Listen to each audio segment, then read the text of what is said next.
እኔ ሰይጣንም ይሁን የአማራን ክልል ወይም የአማራን ህዝብ ጥቅም ለማስከበር ከመጣ አባሉ ነው የምሆነው።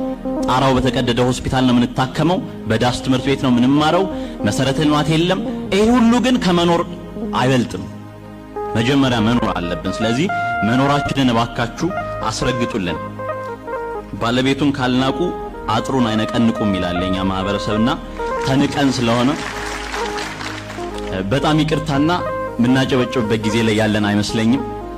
እንደ ማህበረሰብ ስናሸንፍ ድል ስናደርግ ያኔ በጋራ እናጨበጭባለን። እባካችሁ አታጨብጭቡ። ስለዚህ ተንቀናል። ተከብረን ራሳችን ማስከበር መቻል አለብን።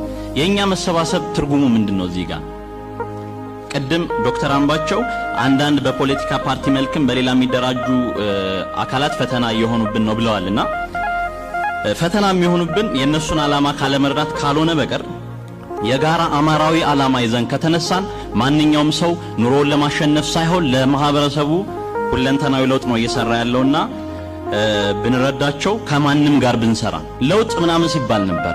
ለውጡ ከመጥፎ ስርዓት ወደ ጥሩ ስርዓት ነው ወይስ ስልጣንን ከነንትና ወደ ነንትና ወደ ተረኞቹ ማሻገር ነው? እኔ አልገባኝም። ትንሽ ግራ ገብቶኛል።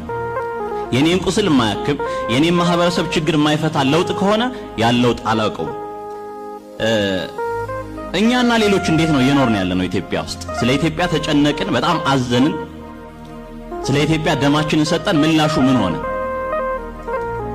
ይመስለኛል እባብና እርግብ በአንድ ሜዳ እየተጫወትን ነው።